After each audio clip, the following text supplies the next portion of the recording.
I've had the privilege of playing one of the best Pokemon games I've ever gotten to play. Well, I don't know if I can call it a Pokemon game. It is a fan game. We're talking about Pokemon Xenoverse, and the story was amazing. The game really did not shy away from things that the Pokemon games are usually too scared to do, and it was so worth it. Is this the best Pokemon fan game ever made? My name is Pokémon Trainer said, and I hope you're ready to embark on the craziest Pokemon adventure I think I've ever had. We start the game and we are Versal, which is our dad, and he's asked if we're gonna be a boy or a girl, and obviously we pick boy because that's what I am. The name comes out to Bilbo D, which was not in the plans in the beginning, but it is the plan chat chose for us. 5 years later, our dad decides he wants to show us around the town we live in. It's a beautiful place, and we encounter something special. There's a loud noise, and then there are 3 Pokeballs on the ground. You can guess it. This is where we pick our starter. We have the choice between Shyleon, Fresh Out, which is fire and sound, or Shulong, a water dragon type. We go with the grass fairy Shyleon. The shy mask for the shy guy, you know, I had to go with it. It just looks so cool. If you guys want to pick my next starter Pokemon in our next adventure, easy. Just join the live streams and you can do it live. We encounter Tyranitar and we wake up in our room. So it was all a dream. But can it really be all a dream? Just a nightmare? If our little Shyleon, the little guy, is right in front of us? We head downstairs and our mom, after wishing us a happy birthday, we told her about the nightmare, and she wants to sit us down. You know, she tells us it wasn't really just a dream, that our father disappeared that day, that we also disappeared, but that we were delivered home by Nana.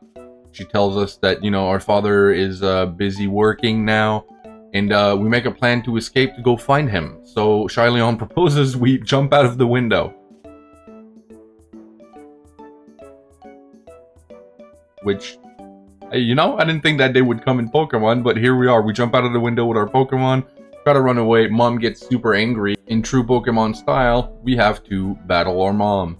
So the battle starts, and she has one Pokemon. We also only have one. So after a couple absorbs on the Jigglypuff, Shyleon is able to get through it. Although I will say it was a close call. And this is it. Pokemon Xenoverse. This is where the game begins. So after our mom gives us the green light to go explore, to, you know, become an adult and to go meet our dad, we encounter some new Fakemons that we hadn't seen before, right? Spark Owl being one of them. Chat wanted to name it Banos. If you know, you know. And we encounter also this little guy who is right in front of a Pokemon den, and he tells us everything about them. He asks if we're a trainer. Of course, we say yes.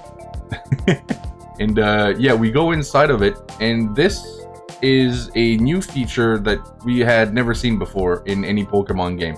It's very cool. It's a way to get items. If you get caught by the Pokemon that resides inside the den, it kicks you out automatically. Sometimes there's puzzles, sometimes it's easier than other. We reach the first town, and to our surprise, we hear screams of please help, and there's a massive fire in the bushes, and it's already catching the house next to it. That's where we get introduced to Aster, who comes in to help. Aster releases Suicune to extinguish the flames, and he saves the village from being caught on fire. All of a sudden, he says, "Wait, are you Bilbo? I recognize you. You were an infant when I met you." This is where we learn that our father was actually his mentor. He asks if those are Pokeballs, and then he proposes we go help him find the culprit who put the village on fire, and he tells us that this was no normal Pokemon, but it was in fact the X-Pokemon. That some Pokemon are from the Xenoverse, and they are different. He gives us some Xenoballs as well, and he tells us these Pokemon are impossible to catch with normal Pokeball. They're also very powerful, so we have to be careful in how we fight them. So for our first X encounter, it was a very cool LA kid that looked like it was fire type, which it was.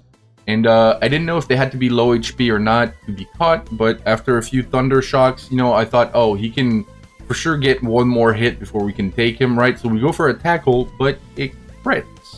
Of course it crits, right? Why wouldn't it crit? Alright, well, we're not gonna get him. We'll catch the next one, though, for sure.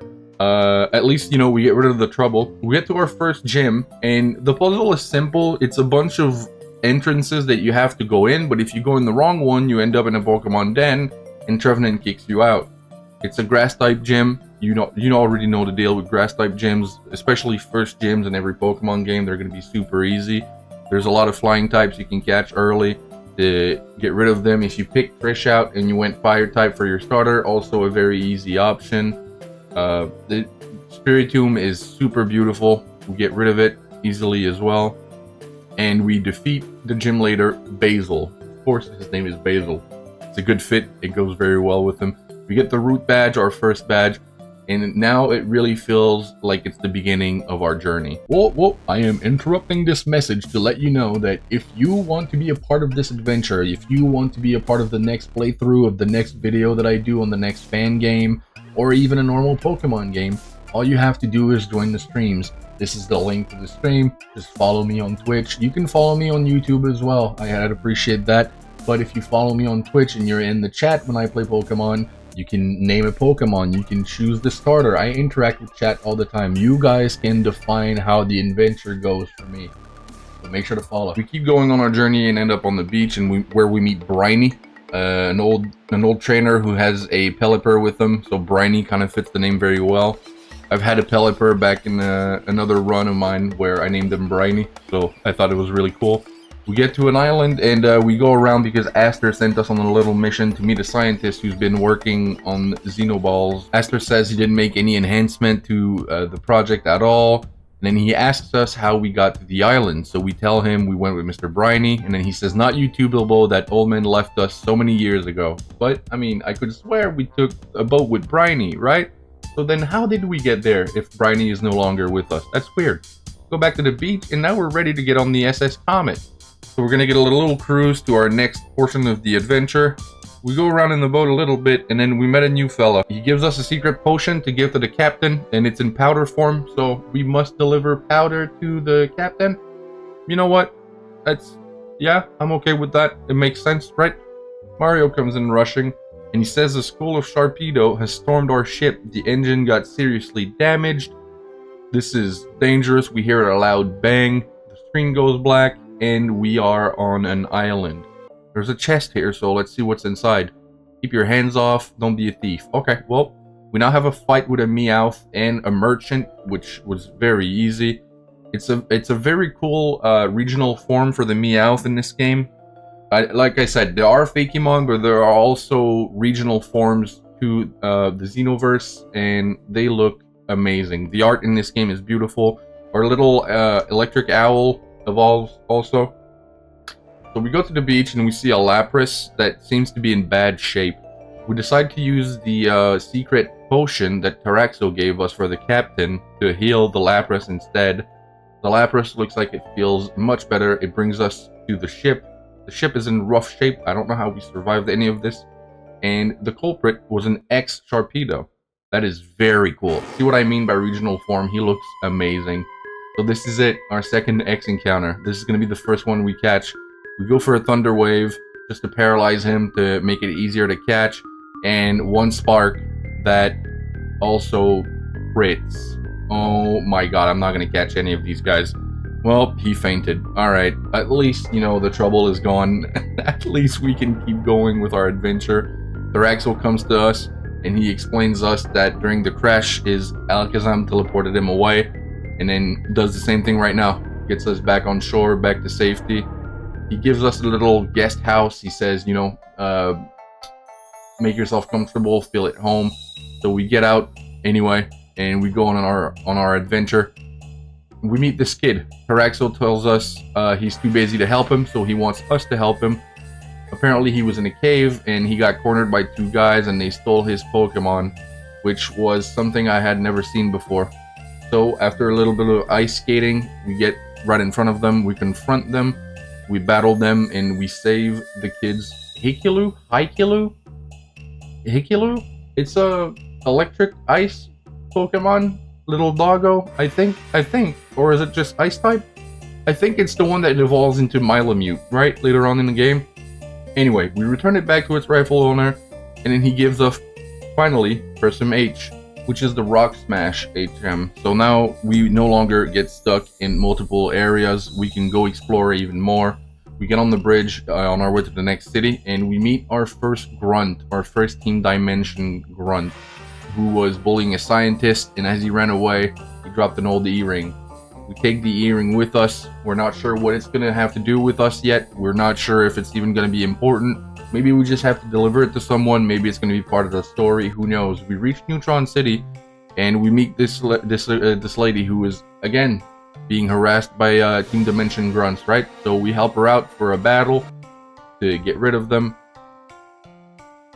After a few sparks from our Spark Owl, well, I don't know what the name of the evolution is, as, you know, the chat named them Banos. But after a few sparks from Banos, we get rid of them super easily. Before the grunts left, they told us that, you know, they have a plan to accomplish and that they won't leave before the plan is completed, which is ironic because I could swear I just saw them leave on that bridge. So Alice is going to be the rival in this game, although she is a lot less annoying than Hop, who just wants to battle constantly. But it's a nice rival, you know, and I think, honestly, they could have given her a little bit more battles. We head to the library, and after a few fights with some Team Dimension grunts, we end up right in front of... I mean, this is Daft Punk, right? This is... Daft Punk is in a Pokemon game? This has to be Daft Punk. Well, they present themselves as A for Authority and B for Bravery, A and B Team Dimension's Legacy. The two robots that pretty much do nothing much but argue with each other. Ginger walks into Neutron's gym leader. You know, he's here to help us. He's here to he's here to get peace back in town.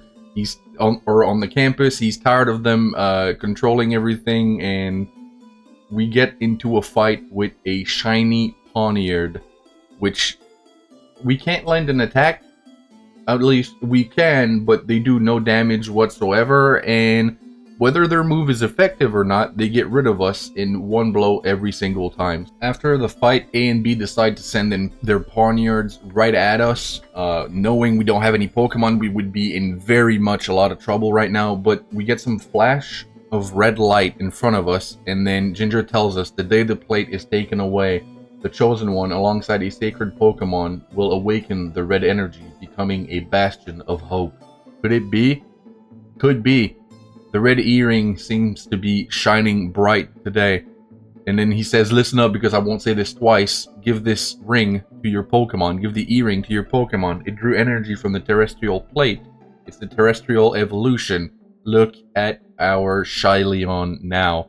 We take them on once again, but this time it's a fair battle.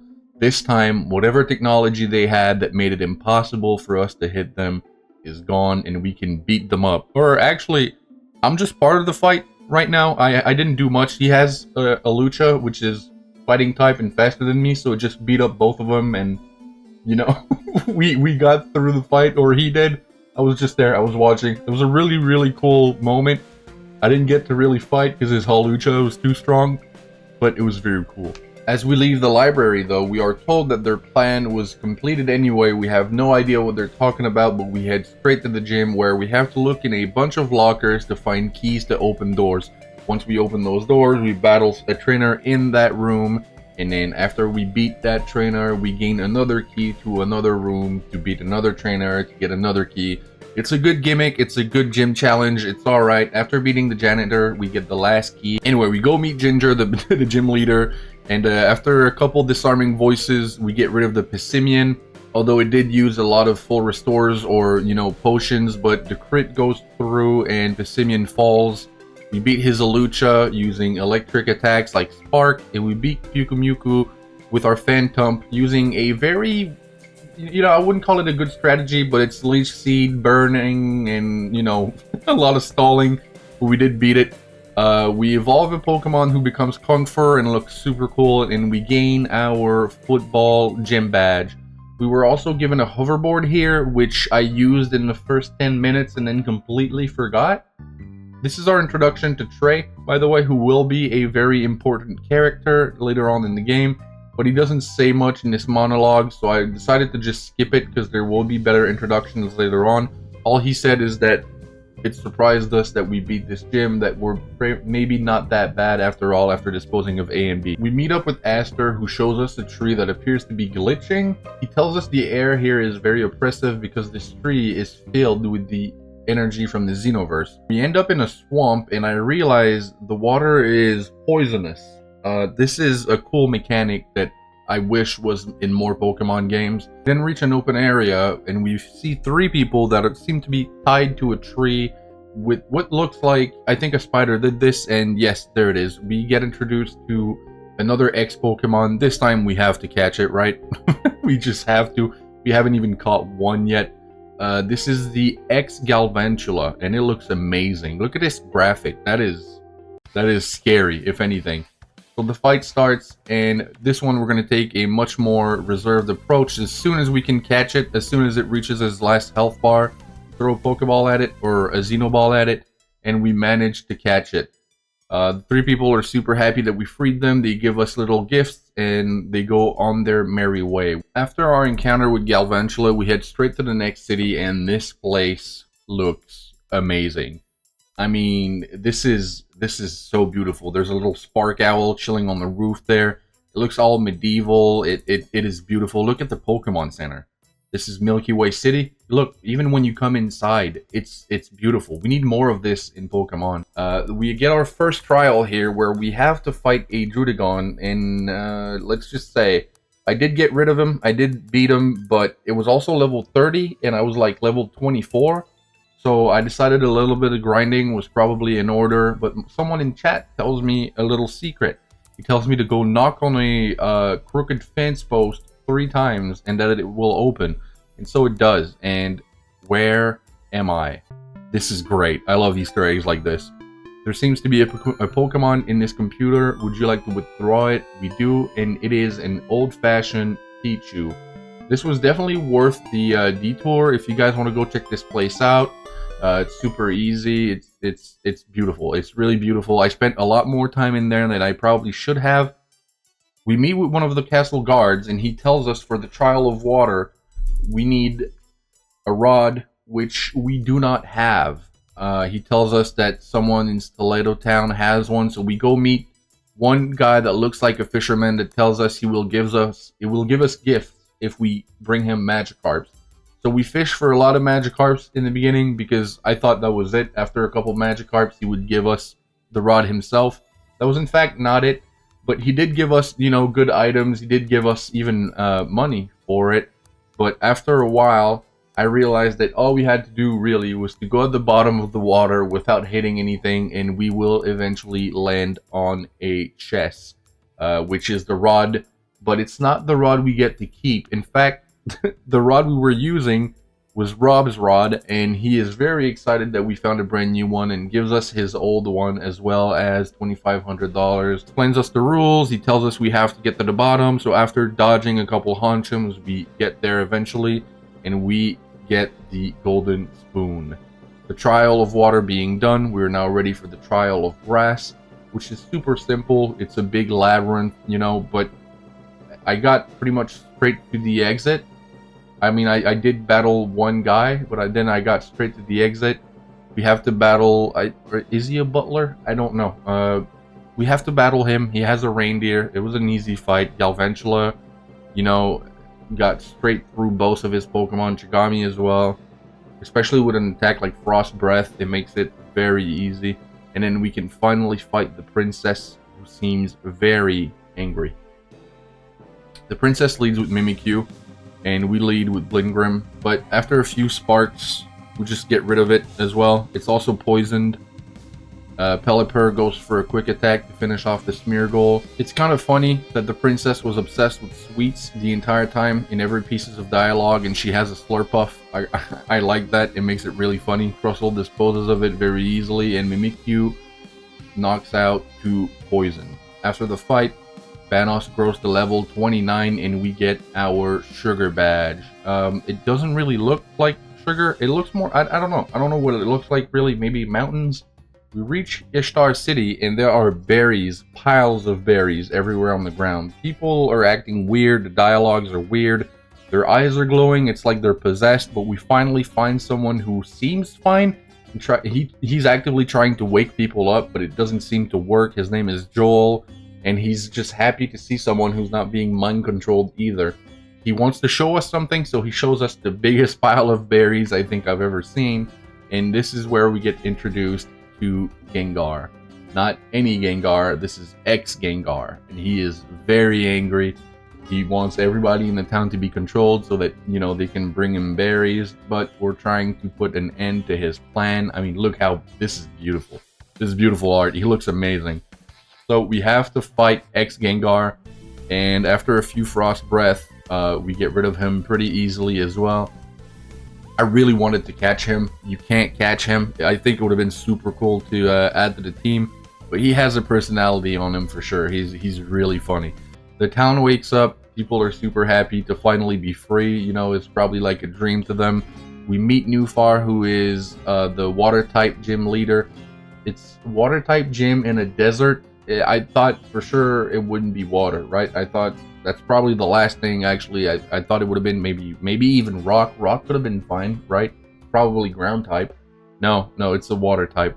So after being sent on our merry way by the gym leader who wants us to go to Sunflare Canyon to get rid of an ex-Pokemon who's been causing havoc, we reach Mount Stardust and we reunite with an old friend. It is Taraxo. So we jump on the back of a few Turtonator. They don't worry, they don't mind it. Look at this evolution, by the way. Look at this little guy. Come on. I mean, how can you even resist that? We finally reach the peak of Mount Starburst where we meet Abraham in his evolution. And I know you guys are going to love this one because I love this one. A dragon-type evolution called Scaleon. He tells us he's one of 4 cardinals and that he was a friend of our father. Abraham tells us he's also 500 years old, which, I mean, you look great for 500, buddy. He tells us about our dad's lab and how he discovered the X-Pokemon. He said that he and his partner Victor didn't see eye to eye when it came to X-Pokemon, with our dad wanting to run experiments on them and Victor being opposed to it. Tells us Victor created his own team with the sole purpose of sealing the X-Pokemon forever. Victor is apparently the brains behind Team Dimensions. Alright, I'm just kidding. I'm not gonna make you guys read all of this. This is way too much of a lore, story, but the summary is 1 billion years ago, the universe was ruled by a powerful Pokemon named Vacuum, whose body burned like a star. Vacuum was torn between light, symbolizing peace and evolution, and darkness, symbolizing terror and annihilation. As Vacuum aged, the darkness within rebelled and escaped, causing Vacuum's death and triggering a cosmic explosion that created galaxies, stars, and planets, including Earth. Earth was divided between the light, being Luxflawn, and the Dark Lord, Dragolis, 3 elemental guardians, Shyleon, Trishout, and Shulong. You guessed it, the starter Pokemon. They emerged as protectors of life, finding refuge in Luxflawn's domain. Under Luxflawn, Earth prospered, while Dragolis's realm was decaying. Envious of Luxflawn's success, Dragolis attempted to steal Luxflawn's energy, but was thwarted by Luxflawn and the Guardians. Dragolis used stolen energy to create an army of X-Pokemon, but was defeated again and banished to another dimension, the Xenoverse. Despite Luxflawn's dominance, Dragolis continued to seek revenge by creating rifts in space-time. If Team Dimension enters the Xenoverse, Dragolis could return and threaten everything Luxflawn built. However, there remains a way to avert this looming threat. After Abraham tells us only those who possess the Earth Core can walk through the Xeno Gates, we decide to enter the Xeno Gates and come face to face with our alter ego, who says he was born and raised in this dark, gloomy world. He says he has no family, no friends, nothing. That he's been watching us his entire life and that he hates us with all of his will. He tells us we won't be the ones defeating Team Dimension or the ones to save our dad, but that he will. So we will battle him and completely destroy him. He sends out a Shyleon and we proceed to paralyze it, confuse it. It's gonna hurt itself in confusion. We charm him to archly lower his attack stat. We switch to Galvantula and we knock it out with a Frost Breath. Excessive? Absolutely not. Abraham can be heard saying that the gates are closing and we have to hurry up. So we pick up the Xenoverse core and we head right out of there. We give the Xenoverse core to Shyleon, the E-ring that was glowing blue, and Shyleon evolves into what can only be described as some sort of snake. It looks beautiful. It's an amazing design once again. I mean, look at it. We're very happy with this, but Shyleon is going absolutely crazy. It feels like maybe it was given too much power. Oh, it's Gengar. Yeah, Gengar is trying to control her Shylion, so we have to fight our starter Pokemon. Now, this is definitely a first when it comes to Pokemon. Fighting your own starter, that's a bit weird, and you know what? I'm okay with it. But after beating Shylion, Gengar leaves him alone, and Shylion can return back to normal. We get the HM from Abraham to be able to fly from one city to another, fast travel, essentially. And we go back to Newfar. After completing our little journey to get rid of the X Pokemon in there, we are ready for Newfar's gym challenge, and this gym challenge is very nice. There are a bunch of unknowns saying walk on the water, or walk on the fire, or walk on the grass, so you have to walk on, you know, a certain types of Pokemon. The luck is part of the game, so I mean, I didn't really know if this was a clue or not. I tried something, we got sent back to the beginning, but we eventually make it through. Now, Abas explains to us that there are teleporters on a bunch of unknowns, the unknowns ranging from A to Z. So essentially, you have to take a teleporter, remember which one you took, and then if you're lucky enough, you'll get to the end. Or, you know, with your intuition, as they tell you to do. You talk to the Executor, it leads us underground where we get a pearl. Once you've managed to get all 3 pearls, you can put them in I don't know, they're clams. You put the pearls in the clams, and then you're able to keep going with your gym journey, and now you get the last fight against Newfar. It was a very easy one, considering I picked Shylion in the beginning, so I can just get through it with a bunch of, you know, grass attacks. Disarming Voice being super effective against Honchum, Spark being super effective against Honchum, Giga Drain being super effective against Milotic. Look at this regional form. That is a water-type Cofagrigus. It is beautiful. This is what I mean. We need more regional forms. We need more Pokemon, alright? I know we get some a lot. I know there's over 1,000. Please give us more regional forms at least. We get our title badge and we get out of there. We come across a little Ponyta that seemed to be asking for help. So when we accept to go help it, the ground shakes and we are met with Rapidash. This is a flying type Rapidash, flying type Ponyta, and we are now put in an X fight. I thought for sure I could catch this guy, but it turns out you can't. So I'm guessing she's gonna be part of the story later on. Anyway, she sends us on our way. You know, she was here to save the Ponyta. I don't know what Ponyta needed help with, but we are met once again with Trey, who tells us Team Dimension was trying to get a hold of that Ponyta, and he tells us we're probably going to meet again, but that he is not here to fight. So I don't know really what he wanted exactly, but you know what? We'll meet him again, as he tells us. We come across Team Dimension asking Rapidash if it decided to change its mind. They were even threatening to harm the Ponyta if Rapidash were to decline. He tells Rapidash to battle us if she cares about her baby's safety. And then we have to fight it. And look at it. It is now... Dude, that is one of the coolest Fakemon designs I have ever seen. I mean, it's not really a Fakemon, it's Rapidash. It's an enhancement for sure of a new form. It looks beautiful. So we beat the X Rapidash, and Dahlia decides it's probably a good idea to get out of there and tells us we just got lucky. Of course, I mean, I don't think it was luck, but you know what? She can say what she wants. Rapidash then reunites with her baby Ponyta and thanks us for the help. We stumble upon Dahlia scolding Trey, calling him a lab experiment and asking why he's always disobeying orders. She then orders A and B to deal with the situation. We decide to team up with Trey and take down Daft Punk once and for all. Hopefully, maybe, I don't know. That's a beautiful Bisharp though. I wish I could get it. I wish I could have it. So after paralyzing it in a wild charge, which is not very effective, but I mean, that's pretty much all we have to deal with this guy as of now. We do manage to get rid of him. After the battle, Daft Punk seems to be malfunctioning and gives us the error code, they are too strong.mp4. I looked everywhere for this. I can't seem to find anything on how to fix their issue. I hope they get better soon, at least, I guess. Rapidash then appears and Trey seems surprised, thinking they should be in the possession of Team Dimension by now. Ponyta then makes it clear that, you know, after saving them, that he wants to join our team, so we gladly take it with us for the rest of the journey. We keep trucking along and we finally end up in Westar City, but the city looks haunted. I mean, look at Nurse Joy. This is not normal. We look around for a bit and we meet a new character. She tells us her name is Minta and that she's the leader of the Ghost Emergency and Ignition Suppression Team. Okay, that's a mouthful. She tells us people wearing dark clothes are blocking certain areas, including the gym. After telling her it's Team Dimension, she asks if we would like to meet with the rest of her crew. They work alongside the sheriff in this town, who turns out to be the gym leader. We go in the fire station and learn more about Geist, firefighters by day, Ghostbusters by night.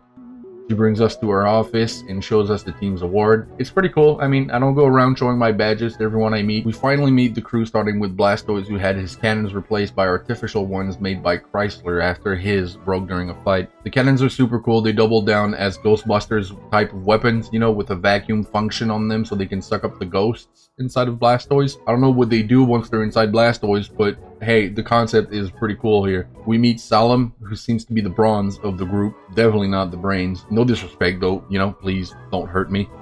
We also meet Will here. I'm not gonna lie, at first I thought Will might have been a ghost. The face he made there, turns out Will's okay. Just had a bad dream, you know, happens to the best of us, Will. Happens to the best of us. And finally we meet Chrysler, who is in fact not a car, but the brains behind the whole operation.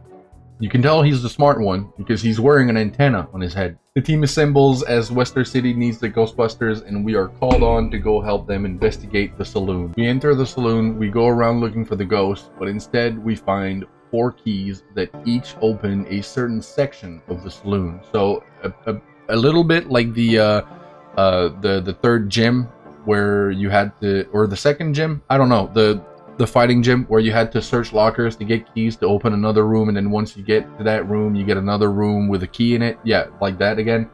We go back up the stairs, we find Salem possessed by the ghost. Chrysler thinks his helmet would protect him from being possessed, so he decides to try and save Salem.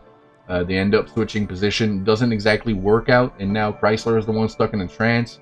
So the ghost wants him to defeat us in a battle, so we take him on. He sends out a Pikachu, which get completely annihilated by a crit. Metang also gets defeated, and Leiron defeats Clang, and Chrysler is out of Pokemon. Chrysler now saved from the possession. I'm starting to think this Pokemon possessing people is just looking to be entertained, maybe. It might just be bored, I don't know. We push along in the next room, which is a massive room filled with debris everywhere and a big stage right in the middle of it. We try to navigate around the debris, go upstairs, and come across our friend Salem, who once again looks possessed. He just vanishes and makes the whole room go red. We find him again. This time he makes the room go blue. Maybe the ghost wants us to get 3D glasses? I don't know. We finally go to the stage where we talk to the ghost through Salem's body. Apparently the ghost is a hanghead who's been haunting this place for a long time. He wanted to possess us but was unable to do so. We battle Salem this time and easily take on his Charmeleon and Houndoom. Salem tells us he's weak and wants us to go make him pay for his actions, so we do just that. After running around the maze, finding possessed wheels everywhere, we finally get to find him in the middle of it, next to the bull. I'm starting to think the ghost will make us fight the entire Geist crew at this point. So we get rid of the Keydoon with Hanshin using Crunch, but there's another one. We get rid of that one as well, but there's a Bulbasaur then. Bulbasaur was a little bit more tanky, but I mean, it didn't really matter. We were so over-leveled compared to them anyway. And now Will is stuck in a fight with the hanghead itself. He's actively, you know, trying to keep him out of his body, showing that he is much stronger than he led us to believe in the beginning. Yep, you guessed it. We have to fight Blaster. I guess we do have to fight the entire crew. I mean, we do have a grass-type Shyleon, so we easily dispose of him as well. The team then reunites to have one final fight against the hanghead, so he leaves Minta and Blaster alone. We just have to get rid of him one more time to get the last member of the crew back. We get the achievement, Who You Gonna Call, and we are now faced with the final choice regarding the hanghead, which is to either capture it or defeat it once and for all. And of course, we're gonna choose to capture it because 1, I mean, it looks pretty cool, right? And 2, it's a psychic ghost type. We're gonna probably need ghost types soon. Now, this city's gym challenge was one of the coolest I've ever seen, I think ever in any Pokemon game. We talked to a bunch of prisoners and they all tell us different things. You know, 1 step forward, 3 to the left, go downwards. This room tells us to insert a password. So we looked around the room a little bit and it looked like a critique city. You know, I love the Stranger Things reference on the wall, by the way. But yeah, the trend continues. Innovation behind these gym challenges is amazing in this game. We need more of this in the actual Pokemon games. This is why I love fan games, community games, and I will probably play, you know, all of the good ones. If you want more videos to these on the channel, please let me know. I will gladly make them. We then have to put together all of the go left 3-step, walk forward for 1, right 3, keep going forward. We didn't have to put all of them together and in the right order, which I didn't put them in the right order at first, so there was a lot of falling. But we finally get through this maze. Essentially, you're on a tiny little bridge and you have to move exactly along the path, otherwise you fall down and you have to restart. We meet this little Litwick who gives us the 3rd pass for the gym challenge, where we enter a room and there's a safe right there. This room was super confusing. There was the safe with the item we needed in it, but it had also a lot of anything that just wasn't doing anything for us. So I decided to just leave, and yeah, no, the passes are all you need. As we head out, the prisoners tell us it was part of their plan along the way, and that they are now going to head out as well, so they are going to escape. Once they escape, we have to go find them back. You know, one was dressed as a Miltank, hiding in a field. That's kind of funny. It is what it is.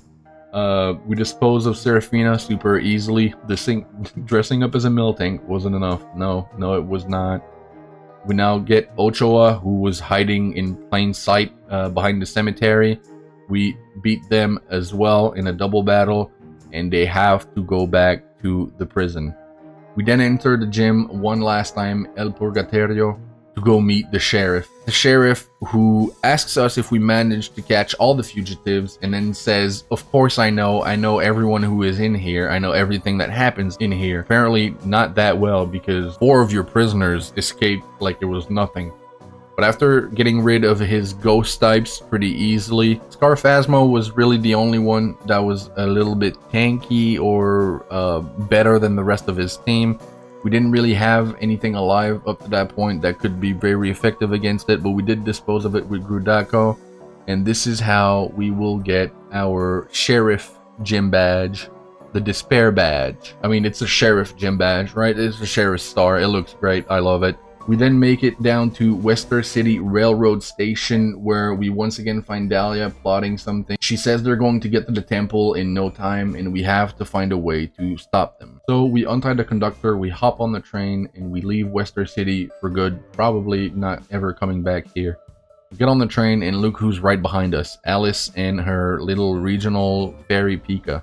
This train was a little simple. I mean, you get into a cart and then you have to dispose of all the Team Dimension grunts that are there, and then once that's done, you can then reach the other cart right in front of it. So I'm just gonna skip through this, and after a little bit of it, we finally reach a scientist who asks us a question about the order of importance in Team Dimension. So after getting it on our first try, I'm not gonna lie, I might have gotten lucky in one of the answers.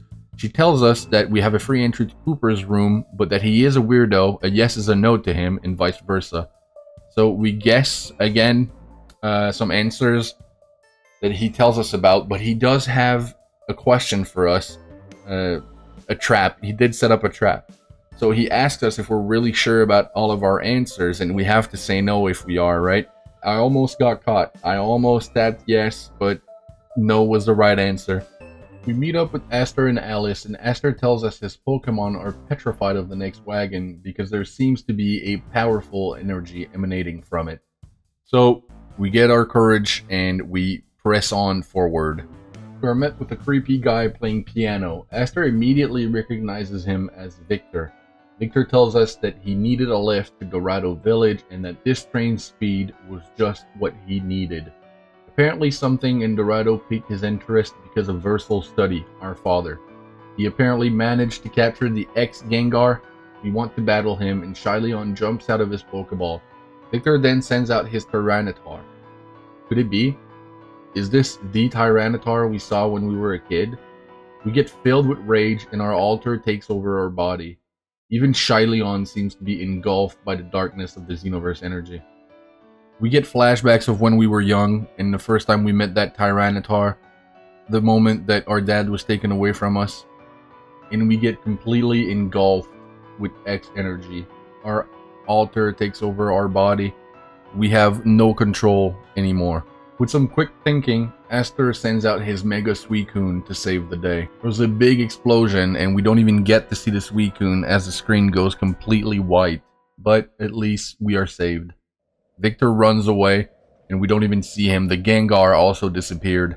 A and B rush in the room, but we completely ignore them as Alice and Aster are gonna deal with them. We get on top of the train and we have to go confront Victor and the Tyranitar. We are still engulfed by hatred. We are still controlled by all altar. We are very angry. Dahlia comes out in front and says that she has a bone to pick with us and that we are not worthy of Victor yet, so we have to fight her instead. Dahlia sends out a Gloom. We send out Muck. Muck goes for a crunch. Gloom goes down. We poison Fang the Vespiquen, it also goes down. And then after poisoning the Scoville and a few attacks, we also get rid of that Pokemon. Dahlia then says, no, I can't lose while he's watching, as if it mattered. She says it's embarrassing. He tells her to step aside. And this is where we see probably one of the coolest Tyranitar variants that we'll ever see in our lives. I mean, this is, I guess, the regional Tyranitar. It had wings. Is it bug type? I could not tell you. We then get transported into another realm. Our alter ego mentions to us that this is a sort of bona fide limbo, that he knows everything about Victor, and that after we stole his X energy, he is now part of us, kind of like our shadow. He believes our only chance to beat Victor is to let ourselves be completely engulfed by his wheel. We wake up with our friends by our side, but after the Tyranitar attack, we were launched off the train, conveniently enough, with the Gengar. Aster wants to study it at his lab, but we decide to use Pikachu's power to get rid of the prison and free it instead.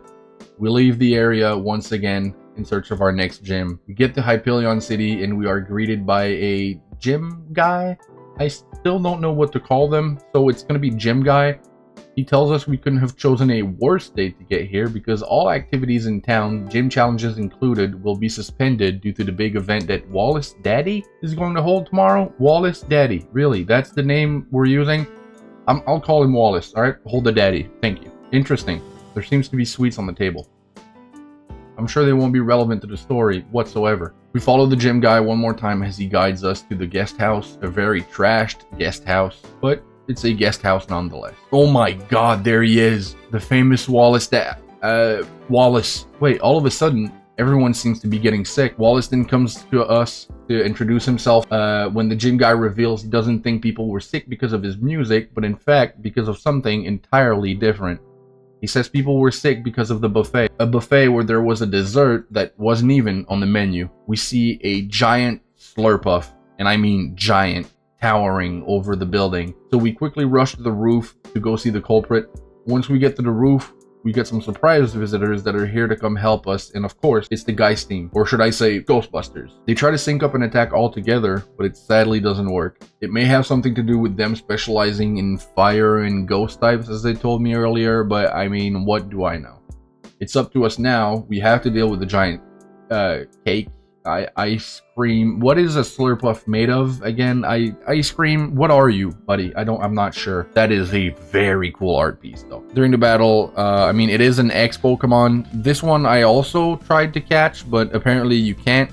Maybe it's going to be important after the fight. Maybe there's a dialogue. Maybe it's part of the story, or you know, something bigger. We attack it with a Shadow Ball, and it seems to be pretty effective, so we're going to keep doing that. And it tries to Drain Punch us anyway, which it can't because we're Ghost type. So we keep attacking it freely until we dispose of it. And then another Giga Drain from Shileon should do the job. There you go. Slurpuff comes down from his massive size to become back to normal. We then learned the Slurpuff didn't mean any harm, as it didn't know the sweets would be poison to the people. It just wanted to help give Wallace and everyone a better night. So Wallace decides to take it with him as a part of his team. We are finally ready to face Wallace for the gym challenge and beat our very first sound type gym ever, which sound type are weak to electric and dragon type. Now I'm not gonna lie, the first challenge for this gym challenge was a bit weird. It took me a long time to realize I had to use an HM to push them around so I can make my way to the stage. But once I made my way to the stage, I disposed of the band pretty easily. We beat Freddy, the lead singer, and then we obtain our dance ticket so we can go to the elevator and go up to the dance floor. where we meet Rika. She shows us a picture with a signature on it, and it has like a little sign on the ground. After doing that, the DJ wants to talk to us. Apparently he didn't want to talk to us, he wanted a fight. So beating the DJ gives us another ticket, and then we can go back to the elevator and go to the studio. We finally get to Wallace's studio, or should I say the Golden Studio. And I mean, by Golden Studio, you know, it really is the name for this place. We get to battle Wallace to get our Sound gym badge. I don't know if I like Sound as a type. I mean, it is cool. I like that, you know, it didn't break the game. It was very, very balanced. It's a good type. But Sound, I get rid of the Northern with a super effective move. Pyroar keeps getting healed, but we keep dunking on it with Waterfall. And then we get rid of the Slurpuff with Grudako. After the fight, Wallace gives us a little motivational speech to keep going on our journey, and he gives us the Beat Badge, which is a play button, I think. It looks really cool. I like this badge a lot. We go back on our merry way, and we are told to go to the airport. We get in the airport, we go out the back, and we reach this little wooden bridge, which seems a little out of place, considering it's right next to an airport, but it's also very cool. We reach Route 9, and on Route 9, we come across a very interesting character named Ruta, who has a Decidueye with him. After beating him in a battle, he keeps his promise and calls upon his shiny Feraligatr to help us cross the water. He then explains to us that anytime there's a sign with a crocodile on it, we can call upon Feraligatr to go somewhere else using the water. We land in Dorado Village, where it looks like the residents are wearing the same mask as our starter Pokemon Shyleon. I then make my way to the pyramid, where we learn that Ruta has stolen an HM from the chief, and he tells us. Ruta then appears right behind us and tells us to follow him, so they don't think we were the culprits or we were the ones that stole it. He gives us more information about himself. He's apparently the son of the leader named Chua. We now also know the reason why he stole the HM and wanted to get back at his dad earlier, and it is because he thinks his dad should be giving him more attention. He gives us the HM cut and asks us to follow him to the temple. We meet back with Ruta in front of the temple and defeat the two sentinels guarding it, but we also learn the temple is in danger. Ruta loses it and rushes to go help his dad. He then asks us to help him go save his dad and to go inside the temple with him. We need to acquire masks, Shyleon masks of different colors, in order to open certain doors, to then later be able to place them around a pedestal in order to keep going inside the temple. And look who's right behind us when we open the gate. He couldn't help us figure out the puzzle out. I mean, this was really hard. I totally didn't have to, you know, look around on YouTube to find the answers for this or anything. It's okay, I forgive him, he's pretty cool. Surprisingly, when we enter the room, we're faced with Victor. Not his father, but Victor. He tells us we're too late as he already completed what he was here to do. And then Decidueye gets really angry and tries to attack Victor. But this is when an ex-Roserade comes out to defend Victor. Victor tells us his Roserade is using her powers to control the chief to make him open the Xenogate that is inside the temple. Victor then says that as we speak, Trey, the second chosen one, is already inside the Xenoverse executing his plan, and to buy himself time, he unleashes Roserade on us. During the fight, I decide to get back at Victor and try to capture his Roserade with the Xenoball, and we actually do manage to capture this one. Nice. Victor then tells us that while we were busy dealing with Roserade, their operation has finally come to its conclusion. Trey comes out yielding the blue energy as shown by his blue earring. We want to fight him. Shyleon comes out of his Pokeball ready to brawl, but he declines. Sable then also comes out of his Pokeball and completely destroys Shyleon.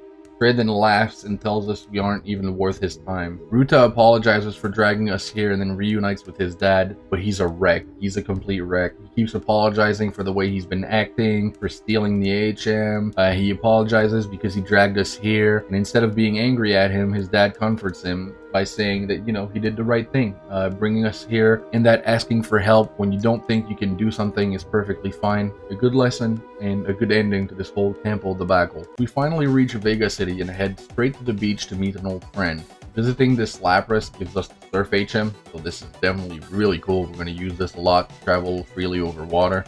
We enter the circus tent hoping that this could be the next gym leader, but apparently I was wrong, because after beating 3 trainers, I am faced with a Gengar who supposedly took the gym leader's spot because he's been missing for a while. Gengar then challenges us with an Incineroar and a Pyroar, very easy to beat. We have Shyleon, you know, it's a grass type and it beat them anyway. So that's how easy it was. Gengar is, as per usual, very angry, but who appears behind us suddenly after we beat Gengar? The gym leader. Henna informs us that if we want to take on the gym challenge, we better get ready, and tells everyone that the circus is currently closed to prepare the stage for the battle. The old man informs us that he has something for us, but we first have to beat Henna and then go to an abandoned gym? What kind of gym leader abandons their gym? We go back to the circus tent, and Henna then tells us that the gym challenge was to defeat her 3 trainers, which we did, so without any delay, we fight for the fire badge. We get the brand badge, a beautiful looking badge, and we are ready to move on with the last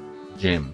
We go meet the old man at the abandoned gym, having completed our goal, and he tells us the 8th gym leader has vanished, that most trainers gave up looking for him after they acquired their 7th badge, but that he really liked the way we battled and thought we had the potential to complete our journey, so he tells us he knows where he is and gives us a plane ticket to a different region. That is so cool. We reach the desk and the hostess tells us our ticket will bring us to the Kanto region. I could not be happier, as Kanto is my favorite region. I am an old head, call me old if you want to. Kanto is beautiful. I leave the airport and arrive straight to Vermilion City. First thing I do is talk to everyone because I'm so excited to be back in Kanto. After entering old Vermilion City gym, we are greeted with a familiar face. It is actually Surge. Surge is here. Surge is in this game. An old Surge with a robot arms that tells us he left Vega City in his gym duty there, but never stepped down as a gym leader, so we convince him to battle us. For this fight, I was expecting electric Pokemon here because that's what he used to have in the past, right? But apparently he is now a steel type gym leader. With my mostly fire team at this point, I think this is going to be a walk in the park, but we never know, right? So let's see how this goes. We use Ninetale here with the charcoal on it. Chandelure gets rid of Aggron. Ninetales is back out for Magnezone using Flamethrower. And I mean, this was as easy of a fight as I thought it would be. It's a steel type gym. They can't really be that complicated to get through. At this point in the game, everyone probably has a good amount of fire type Pokemon, and that is a very cool looking Raichu. And there it is. After defeating Surge one more time, we get the Rusty Honor badge, which is just his old badge, but now it's completely rusted out. I mean, I think it still looks cool. I would love to get that badge. Surge tells us that years ago he served within Team Rocket, that he had legions of grunts under his command, and everyone knew him as the terrible Lieutenant Surge. He tells us he was working for someone who he held in high esteem, Giovanni, but a brat our age screwed everything up for him. Giovanni had to dissolve the organization, and Surge found himself alone once again. However, the spirit of the warrior was still burning within him. He decided to join the army of a distant region that was recruiting soldiers. He tells us about the horrors of war, that they had to ration food and bonded over it. One of his comrades fell into the trap of enemies, and Surge tried everything to save him, using a shocking attack move, but that time it failed. His enemies were ground-type Pokemon. After neutralizing his attack, they replied using rock-type moves and devastated them. They had no chance. He says he got away with losing only an arm, but his brother-in-arms Raichu, it was unrecognizable. He then blacked out due to blood loss. Surge says he was saved by Team Dimension, and that they were the one giving him his new robot arm. They were also the ones who saved Raichu, but they had to use a lot of robot parts to save it. So much so that Surge didn't even recognize his old Raichu anymore, but decided to keep him anyway, and exiled himself from Vega City, back to his whole gym in Vermilion City, where he's been residing ever since. He then asks us about our journey, so we tell him we're trying to reunite with our dad. He wishes us good luck on our endeavors, and we leave to continue our adventure. We traverse through the sewers in the underground of Vega City and make our way to the Team Dimension hideout. We come face to face with Trey, who says it's finally time for him to beat us, that he will make us pray to be spared and make us fall down before true strength. Challenge accepted, Trey. Bring it on, buddy. We'll see what you're made of. He sends out a Kima Ooze. I don't know how to spell it exactly.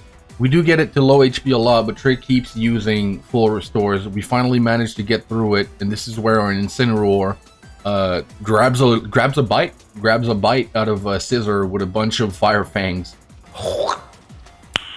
Nice. He also has a very cool Requiem, who we then freeze, and he then sends out Sabolt. Sabolt versus Marowak. Who could have seen this coming? We go for a Bulldoze to do some damage and also slow him down, which should make us faster than him, so we go for another Bulldoze, and yes, I was right, we are in fact faster than the Sabolt now. and Marowak took down Sable. We send out Chileon for Fat Tail. We get rid of her pretty easily. Nope. Poison move. Yep. Poison is very effective against our Chileon. So Chileon falls, but Arbok is going to be here to finish the job for us. We go back to our fossil Pokemon who uses Ice Beam on the flying Rapidash and then survives a Thunder Shock to attack the Rapidash once again and knock it out. We beat Trey and he realizes we also went through hardship and became very strong along the way. Says he's been acting childish and that all this power can't be good if you can't control it, so he wants to learn from us. And just like that, I guess we become best friends now? What? Did we just become best friends? Yep. Aster and Alice join us, and we tell them Trey can in fact be trusted and that he will help us take down Team Dimension. So we hop on the spaceship, and we are now headed to the moon in a Pokemon game. That is amazing. We come face to face with a chamber of some sort, holding a combination of A and B, I'm guessing, who we need to fight to gain access to the main control room of the ship. So we get rid of the Blind Grudge very easily with Earth Power. We also use Earth Power to get rid of the coolest Bisharp I think I've ever seen in my life. Earth Power also gets through Magnezone, but it hangs on with Sturdy, so we send out Scizor, who will outspeed him. It doesn't matter what we hit him with, it has 1 HP as long as we hit him with something. And then we send out Marowak to finish the Bisharp again. Marowak really is the MVP here. Look at this. Slows down the Steelix. I guess this is the end of Daft Punk, maybe? I hope not. I love Daft Punk. After a lot of fights with a lot of Team Dimension grunts, our Belbo stumbles upon a Dahlia and Alice, and it appears they were just done having a battle where Dahlia won as she is boasting about it. It's time to avenge our friend and beat Dahlia once and for all. Or maybe once and for all. I hope it's the last time we beat her, because we keep beating her. Anyway, we annihilate her Vileplume with Frost Breath. We destroy the Vespiquen, and then we take a big attack on Incineroar, but Flare Blitz should be good. Yes, it takes out the Scovel. Very cool Fakemon, by the way. Marowak attacks Bone Meringue on Toxapex.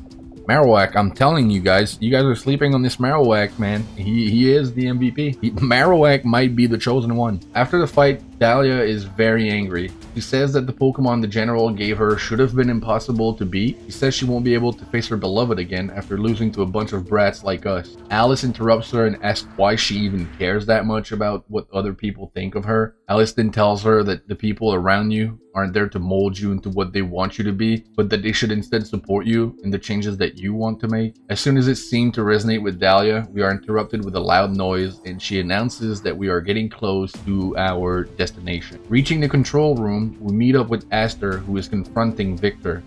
We can finally bring an end to this and battle Victor to end Team Dimension's plan. Bring it on, Victor. A Kricketune? No. Really? You're sending out a Crick? Okay. This shouldn't be too hard, right? We're gonna go with the Ice Beam on Kricketune, and it does about half HP. Chileon then gets rid of Tyranitar, gets rid of Malamar. Incineroar gets attacked by Hypno. It's super effective, but the Darkest Lariat should OHKO, and it does. Chileon then disposes of Egorgion with 2 Moonblasts while completely eating that Lightning Strike like it's nothing. And just like that, we beat Victor. After the battle, Aster demands that Victor brings us to Versal. Victor states that after such a display of power, he has no other option than to oblige and bring us to Versal. Aster tells us this is it. The moments we've been fighting for so long. The culmination of our journey is about to unfold, and tells us to go reunite with our dad. Once we enter the room, we finally get to see our dad, but something feels off about this. He doesn't seem to be a prisoner at all. We learn that he is in fact the leader of Team Dimension. He reveals that his real name isn't in fact Versal, but Silver from Johto, the son of Giovanni. Now, thinking about it, Versal, Silver, you know, you split the name in half and then you flip it around, it spells Silver. You know what? I should have seen this coming. For some reason I didn't. I assume most people did, but I guess I'm not smart enough to see that coming. He goes on to tell us that our mom is in on it as well, and that her name isn't even Clover. He says he did all of this to protect us and that Giovanni was in fact killed by Dragolis. This is the reason he put in place this big plan with Team Dimension to go to the Xenoverse and kill Dragolis, the Darkness Pokemon who killed his father. He also tells us that we were part of his plan all along. The starter Pokemon weren't just randomly left on the ground. He placed them there knowing we would grow up to be the Chosen One, as only the Chosen One can open the X gate. He asks for us to give him Shyleon in order to open the gate, but in a mist of rage, we turn into our alter ego and move towards him in order to fight him. Versal sends out a Crobat. One extra sensory should do the job. It does. Scizor survives a Earthquake and it goes for X-Scissor on Rextrium, which is also enough to get rid of him. Marowak gets hit by Flamethrower and it does a lot of damage. We go for a Bulldoze, hoping that it's going to be enough to slow down the Entei and go for Bone Meringue, and we do, and it takes him out. Marowak just beat an Entei. Let that sink in. He then sends out Mega Weavile, which, I mean, it looks okay. Not a fan of it, but it looks okay. 2 Power Gems get rid of it. 3, 4. No, he actually took us out. He kept healing it, and he actually managed to take us out. But other than that, it was a pretty easy fight. I guess you could say I'm over leveled once again, and to that I will say you're right, but this game gives maybe a little too much XP. I will stand on that. After beating him, we seem to relax at least a little bit, or enough to regain control of our body. Silver then tells us this battle was perfect, and that only the Chosen One would have been able to win this battle, confirming that we are in fact the one he needed to finish executing his plan. Silver places Shulong and Trish out, the other 2 starter Pokemon, in chambers of their respective colors, and tells us the battle we just had released Shyleon's power. He then tells us if we try to stop him, he will have to unleash his special weapon, which is none other than Mewtwo. And this is no ordinary Mewtwo, mind you, this is Giovanni's Mewtwo. The only Pokemon to survive the encounter with Dragolis. The only thing to survive the encounter with Dragolis. Who's taken back to Earth after the fight and genetically mutated to be even stronger and becoming Mewtwo X. We have to take on Mewtwo. Who do you think is going to defeat that Mewtwo? You guessed it. It's gonna be Marowak. I mean, he's just too good, right? After defeating the Mewtwo, Mewtwo leaves to go meet with Silver, and the rest of our friends enter the room. We enter the portal and finally land in the Xenoverse. Planet looks dead and every tree looks super glitchy. I love the design of this place. It looks nothing like a Pokemon game, but still somehow manages to feel like one. Honestly, 10 out of 10. Aster tells us that, according to the legends, Dragolis despises life so much that it feeds on its own planet, and that would be the reason why it looks so desolate. It's now finally time to go save our dad, who clearly doesn't want to be saved. We miss our dad by a few seconds and get jump scared by Gengar. When asked what he's doing here, it simply says it's reserving a front row seat to the end of humanity. I mean, come on, you gotta appreciate the Gengar showmanship, right? He wants a spectacle. We finally get there. We finally get to meet Dragolis, and I mean, wow. Yeah, this design is amazing. I know some people don't like Fakemons, but how can you not like this design?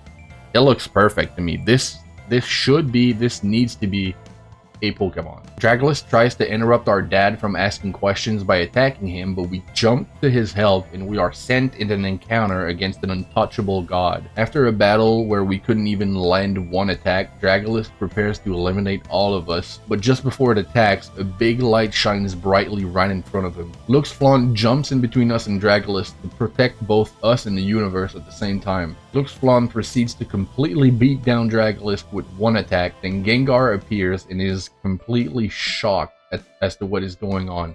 He is wondering how Luxflawn even got here in the first place. Gengar then tells Dragolis to destroy us, and Versal asks for Luxflawn to attack the Dragolis, but both Pokemon do absolutely nothing except stare at one another. Gengar then proceeds to explain that the two Pokemon are essentially linked together, and that if one were to die, the other one would probably die soon after. Silver realizes through this that if the Xenoverse is destroyed, then the Earth too will be destroyed. Gengar decides to take control over Versal's body, and we go to battle Dragolis ourselves. Now, I am not too sure here if we're actually fighting Dragolis, or if this maybe could be Gengar using Dragolisk as like an illusion to scare us, but beating him freed Versal from the clutches of Gengar. So I'm genuinely thinking this was Gengar using an illusion. Versal is now apologizing for this whole ordeal, and he is abruptly interrupted by both Luxflawn and Dragolisk just disappearing and forming what looks like a burning planet right in front of us. Gengar tells us we need to destroy it fast before it destroys the whole universe.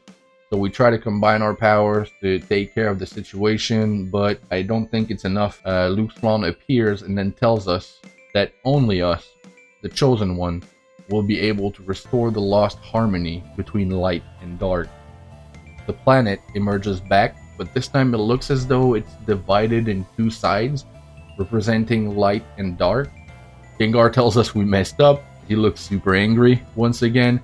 He says we messed with forces too big for us and that this is what we get, that it's all our fault. Versal thinks that this is the end. We are transported into a vast, empty, dark place where we reunite with our altar, who tells us we've been through so much just to accomplish absolutely nothing, that we got a hold of his powers but we're simply too weak.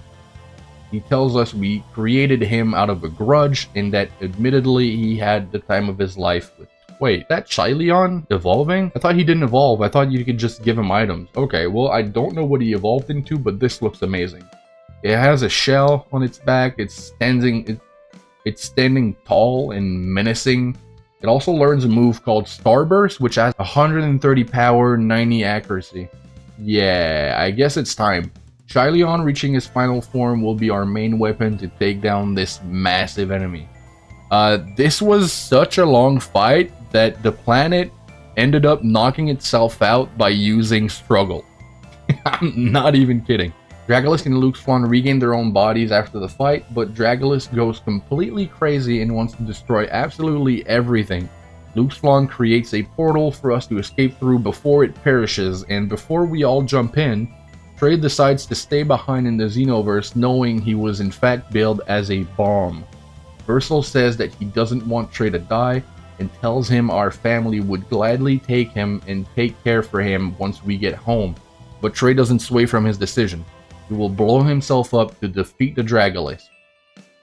Trey throws us in the portal, which immediately closes, and he is left behind to fight Dragolisk one last time by himself. This was one of, if not the best storyline I've ever experienced playing Pokemon in my entire life. This is amazing storytelling. The Fakemons, they fit right in. I understand some people don't like them, we've covered that already, but even if you forget the Fakemon, this game, the story is amazing, right? I think it pushes limits that Pokemon doesn't normally want to push. But I mean, what do I know, right? I've only been playing since Kanto, right? We meet someone who tells us we are currently in Welkins Falls. He introduces himself by telling us he is in fact a cardinal, and he informs us that we are apparently safe, and so is the planet. Apparently 4 beasts came through the Xenogates as soon as we entered the Xenoverse. The almighty Luxflawn believed that the 4 cardinals were ready for those creatures, so they trusted in Luxflawn as it trusted in them to defeat the evil. Now that peace is restored, the 4 cardinals can head to Mount Zodiac, where they will be known as the Elite Four.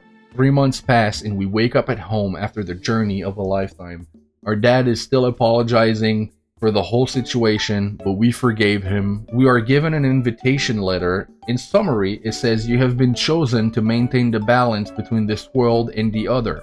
Your skills will be tested one last time to determine if you are worthy of facing the ultimate trial of Earth.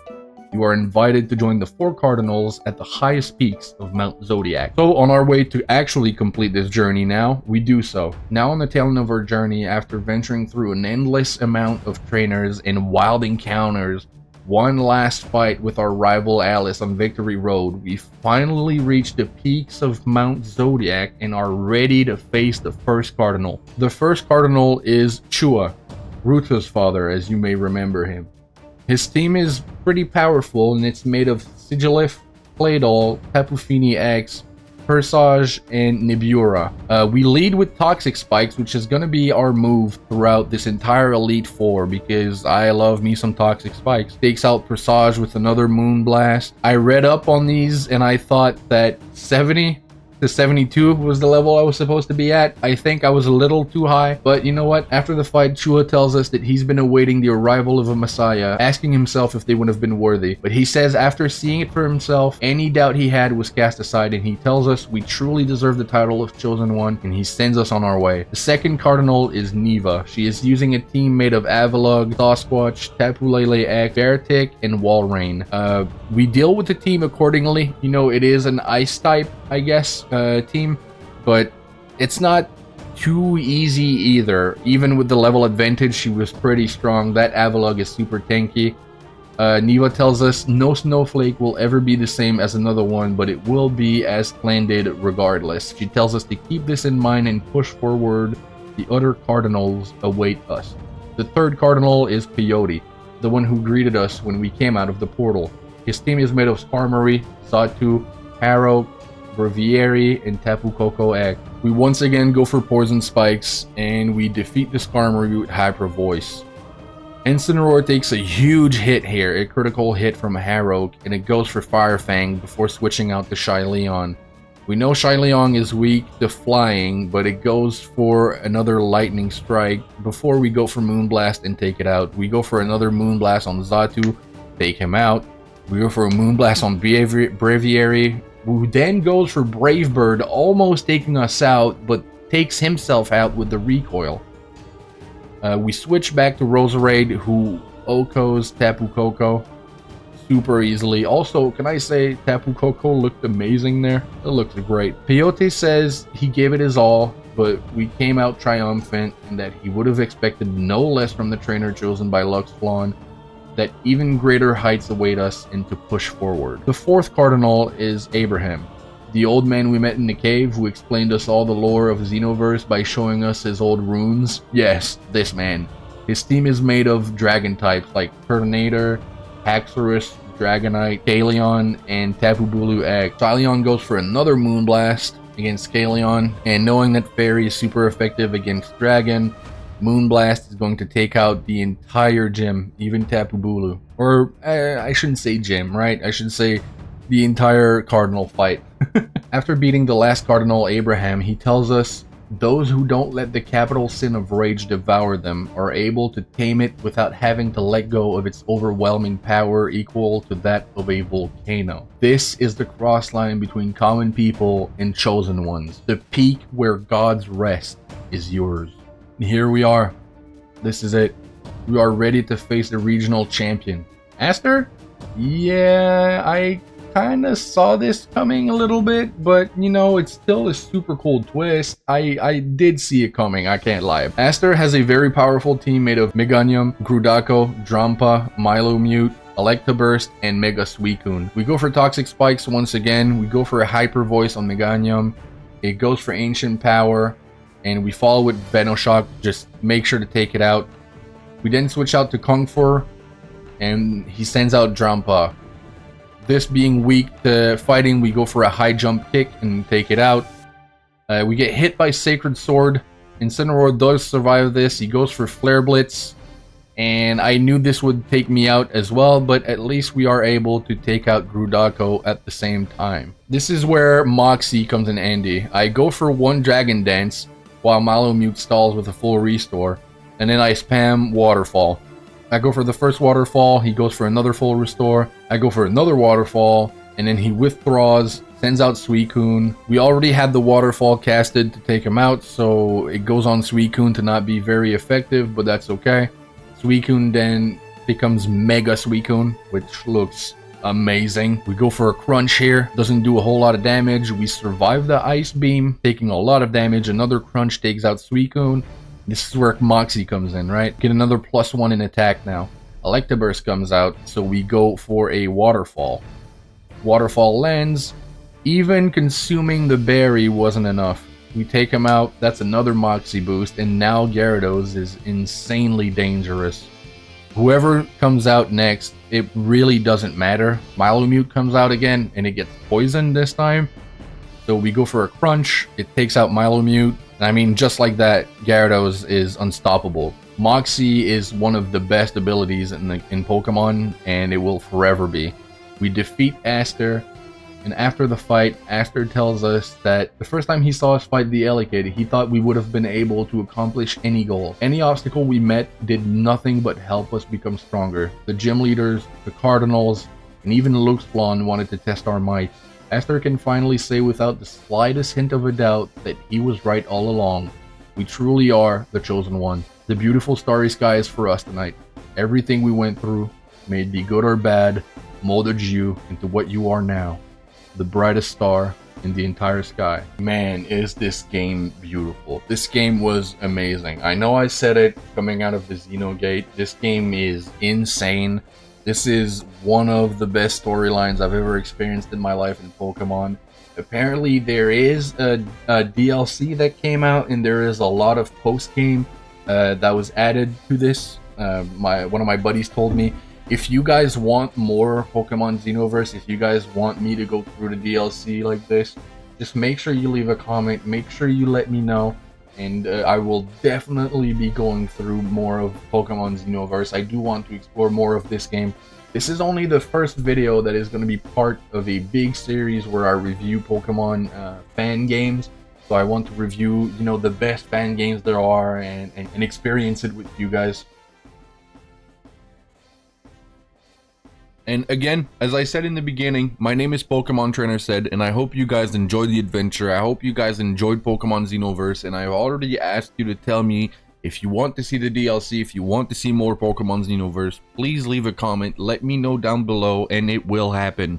If you want to make an impact on these adventures, and you want to choose which Pokemon I capture, or name them, or choose a starter, you can simply do that by joining the stream down below on Twitch. It is twitch.tv/saidstreams. I hope to see you there. I hope you guys have a fantastic rest of your day. Pokemon Trainer said, I'm out.